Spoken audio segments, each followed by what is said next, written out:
Breakthrough is right here. Do you see it? Most don't. Most choose to ignore it. But you aren't most people. Hello, friend. Breakthrough is so close, but honestly, most miss it. Today, we're going to show you how to get breakthrough in moments, not decades. First, let's talk about my chickens, because I think we could both learn from them. So my chickens will pace the fence they're in, just trying to get out with all their might, back and forth, back and forth. I can open the door to the fence and they'll still try to get out. What's worse is when they finally do find their way out, then they're spending all day trying to get back in, up against the fence, over and over and over. I think we can be like the chickens. In fact, all people can be. It reminded me of a study that was done recently where they took participants and they were going to put them in a room alone with zero distractions for 15 minutes is all. But before they went in that room, they set them up with a button that they could electrocute themselves with. I don't know who would choose to electrocute themselves. But before that, because some of us like to tempt fate and how hard would this hurt, they showed them what it would be like. So before they went in the room, they shocked every participant. 100% of participants said, I do not want to experience that again, meaning the shock hurts. Then they put them in the room with a button to where they could choose if they got shocked. 67% of participants shocked themselves. One poor guy shocked himself like over 160 times in that 15 minutes. The reality is we do not want to be alone with our thoughts. See, we can blame technology, like, oh, it's social media, that's what people are trapped in. But here in this study, even a bad thing, people would rather have that than listen to this. But here's the thing. Every person that has breakthrough, whether it's an inventor or Jesus himself, had moments of isolation, alone, thinking, communing with God, and listening prayers. See, this is where breakthrough happens. Breakthrough is a God idea, not something external, but something He gives you.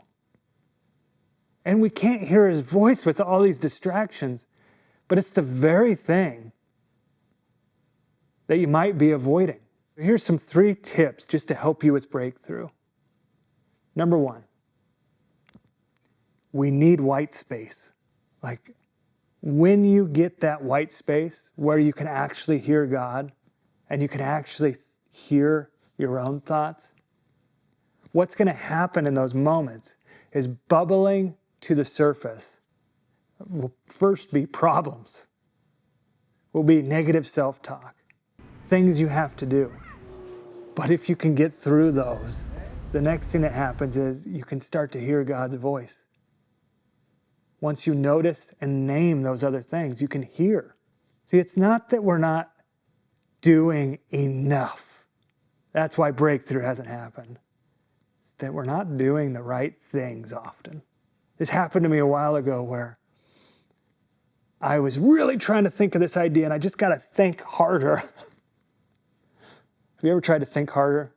It doesn't end well for me. But instead I was just like, I'm just not going to think about that right now. And I'm going to just sit here and pray and talk to God. And in a moment, He gave me the solution.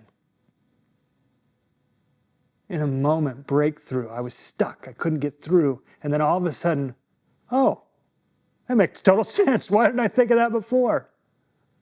See, we need this margin so that we can hear God and we can hear ourselves. See, we run around so disconnected from Him and from even ourselves. Have you ever had these moments where your head and your heart are disconnected? We all have. See, and it's in those margin, in those quiet places where God starts to connect the head and the heart. The belief here and the unbelief here in our hearts starts to connect. And that's where breakthrough can often happen. It's in that connection between those. The three different types of white space, the space with nothing there that we need, is stillness, silence, and solitude. See, we don't want to isolate, and that's when we remove ourselves from others for a long period of time. That's isolation. Usually, I like to do this when I'm not doing well, right? That's where I can be tempted to do that. I think we all can. Have you ever had that friend where all of a sudden it's like they ghosted you and you're like, where did they go? Chances are they're not doing well and they isolate. You can see this in the Bible with Elijah when he goes to the cave and runs away from everything. I'm not talking about that, but we need solitude like Jesus did. He would go out to the desert and then he'd come back. He'd go out on the boat and then he'd come back. And that's one of the types we need, solitude. We also need silence. This is what this looks like.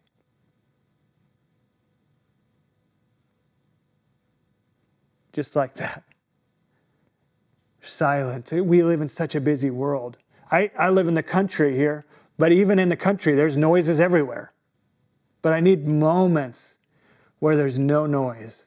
And it's in that silence where God's voice becomes louder. See, the third one, that stillness. Just stopping and stop the movement. Be still.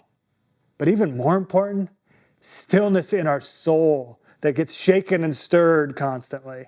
And how we can reach that stillness state is by noticing that we're not still, that it's like a wave inside.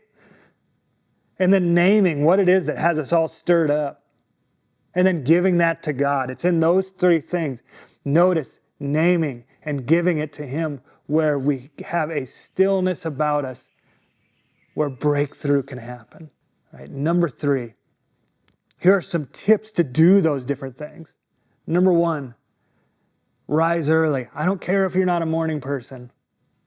Start before they're all awake to where you can do all three things at once. You can have stillness, you can have silence, you can have solitude. You don't have to wake up at 3 a.m. That's not what I'm talking about when I'm talking about getting up early.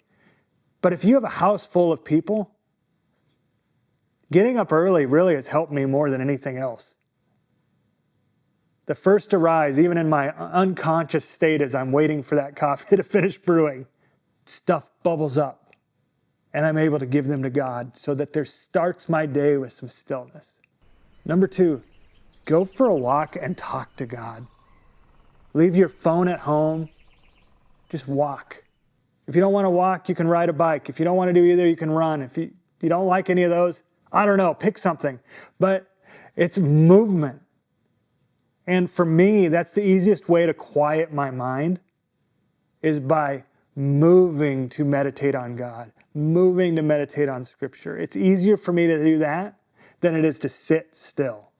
Number 3, when you're in the car, try driving without music or the radio on or a podcast or all the other noises we use to fill. Because again, you don't need others' opinions. You don't need to fill your mind with other things. While you're driving, just pray. Talk to God and listen. And the last little tip is listening prayer.